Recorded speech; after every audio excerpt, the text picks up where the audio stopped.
Zaman sekarang ini banyak orang yang menjual agama untuk kepentingan dunianya, kepentingan pribadi, kepentingan golongannya, apalagi kepentingan politik. Aduh, Masya Allah. Bagi kita orang NU, hal itu tentu sangat kita hindari. Tidak boleh NU itu mengharamkan, mengecam keras orang yang menjual agama demi kepentingan politik. Ini terjadi marak zaman sekarang. Orang menjual agama demi kepentingan pribadinya. Contohnya ya para mubalik gitu. Harus terima DP dulu. Setelah itu nanti ditarif. Kalau di dalam kota sekian. Nanti jarak sekian puluh kilometer tarifnya beda lagi. Kalau di luar kota, luar provinsi, lain lagi. Tarifnya sekian. Ngapain kok agama dijual-jual seperti itu? Mubalik kok masang tarif. Masya Allah, Masya Allah. Malu dong. Yang kau jual itu ayat. Itu pun cuma ayat 1, 2. Kemudian kau ketawa, bikin orang ketawa, bikin orang cekikikan. Lalu kau pasang tarif. Ngapain kau? Lalu kau terima DP. Bagaimana kau bisa meyakinkan diri kamu sendiri bahwa kamu akan hidup di bulan Maulud nanti? Bagaimana kalau Allah ambil nyawa kamu itu besok atau lusa? Bisa kau ceramah? Gak bisa, gak usah pakai DP-DP-an. Para mubalik, para penceramah, haram kau terima DP. Ya, haram kau terima DP. Dan haram kau pasang tarif. Saya nggak pernah pasang tarif kok. Cuma kalau ada yang nanya panitia, ya biasanya berapa Ustadz? Ya kalau kemarin di sono sih 5 juta. Di sono, tapi itu mah terserah. Kan saya nggak pasang tarif. Sama aja. Sama aja itu pasang tarif. Ya jangan. Karena harta yang kau, amplop yang kau makan itu nggak bakalan berkah. Yakin dah saya. Nggak bakalan berkah. Kalau memang dihasilkan dari hasil ceramah, amplop didapatkan dari ceramah, kemudian dia masang tarif. Yakin saya gak bakalan berkah. Catat itu. Mana ada mubalik-mubalik yang sudah tenar-tenar itu hidupnya berkah karena masang tarif. Gak ada. Ya. Tapi kiai-kiai di kampung ngurusin umat, kiai-kiai kita, guru-guru kita di pesantren yang ikhlas, tidak pernah masang tarif, tidak pernah ya orang ngasih amplop dia terima, enggak juga enggak apa-apa. Hidupnya itu berkah banget, Masya Allah. Anak-anaknya soleh dan soleha, santri-santrinya juga berkah, kehidupan pribadinya secara materi juga tidak ketinggalan dengan orang-orang yang lain. Nah, oleh karenanya kepada teman-teman saya, para penceramah, para mubalik, jangan sekali-kali terima DP dan masang tarif. Haram itu, dosa besar itu. Wala tashtaru bi ayati tsamanan qalila.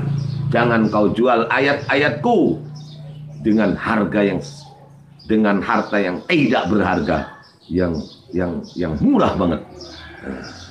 Berapa juta kau pasang tarif dirimu, sama saja kau melacurkan dirimu untuk kepentingan dengan menjual agama kamu, dengan menjual ayat Quran.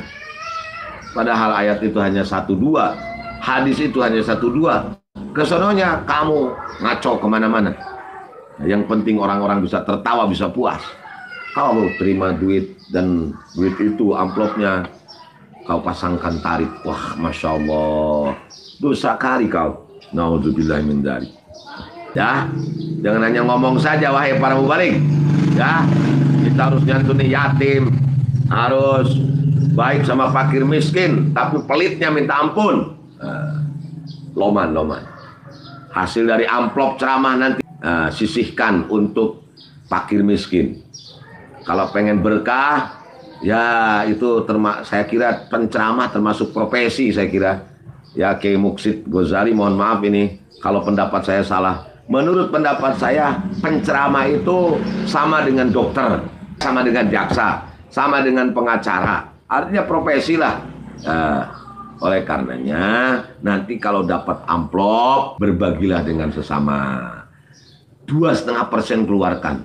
Sudah mustahik zakat itu. Kalau memang penceramah, ya ceramah itu dianggap profesi. Kalau saya kira sekarang ya profesi lah. Ya, ceramah itu sudah jadi profesi ya. Artinya mendatangkan uang gitu. Maka itu harus wajib dizakati 2,5%. Ya, lebih dari itu justru lebih baik.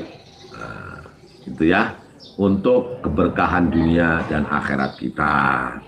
Sumpah aku bingung kalau panitia nanya berapa kira-kira Kiai. Coba mohon jawaban dari Kang Uyan. Gampang. Saya jawab begini. Kiai berapa biasanya kalau dikasih amplop yang lain-lain? Kalau saya bilang biasanya berarti sama. Saya dengan masang tarif. Saya itu punya kewajiban datang diundang oleh panitia. Panitia punya kewajiban saya ngongkosin. Terserah. Ongkosnya mau berapa? Silakan. Terserah Anda. Besar, kecil saya terima. Itu anugerah dari Allah. Hakikatnya Allah yang ngasih melalui tangan panitia. Saya tidak ada urusan dengan isi amplop itu. Jadi kita harus saling apa ya? Saya juga sering jadi panitia. Kalau saya ngondang kiai, ya masa saya juga diondang sama panitia dikasih amplop tipis gegerendeng. Saya juga sama ketika ngondang orang lain, saya nggak berani ngamplopin tipis tentunya. Nah begitu saling saja lah. Yang penting jangan nyebut nominal, itu yang haram. Ya terserah saja, mau besar, mau kecil, monggo, terserah panitia. Bukan urusan saya itu. Jangan kau tanya isi amplop itu kepada saya sebagai seorang mubalik. Lamun orang gitu nembalan anak, itu bukan urusan saya. Silakan urusan panitia. Iya, tapi kan Kiai biasanya, ya saya kan nanti mau. Enggak, udah. Jangan ngomongin itu di depan saya. Ya, saya tersinggung. Begitu. Nanti juga dia, waduh, galak Kiai teh euy. Wah, gitu mah kudu diberi gede gitu atuh. Aing mah masih. Yang penting jangan disebutkan. Ya, paham? Ya, begitu. Nanti Kang Uyan tanggal 31 saya mau ngampop 113.000 aja, nggak apa-apa, ya. Saya diamplopin syukur enggak juga nggak apa-apa, ya. Alhamdulillah enggak. Apalagi kalau buat NU enggak ada dalam pikiran saya. Dari NU ini saya harus menghasilkan duit, alhamdulillah nggak ada. Semoga Allah jaga hati saya selamanya, nggak ada. Justru saya harus bisa membiayai NU.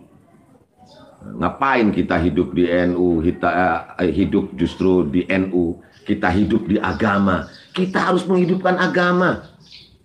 Ngapain kita ngomong-ngomong amplop terus mubalik kiai. Nanti hilang muruah nanti kesananya. Ya. Apa namanya, aib itu bagi kita seharusnya aib. Ya. Paham mamanya, kudu paham. Piragun teu paham kene wae. Buset dah. Itu saja yang dapat saya sampaikan, kurang lebihnya mohon maaf.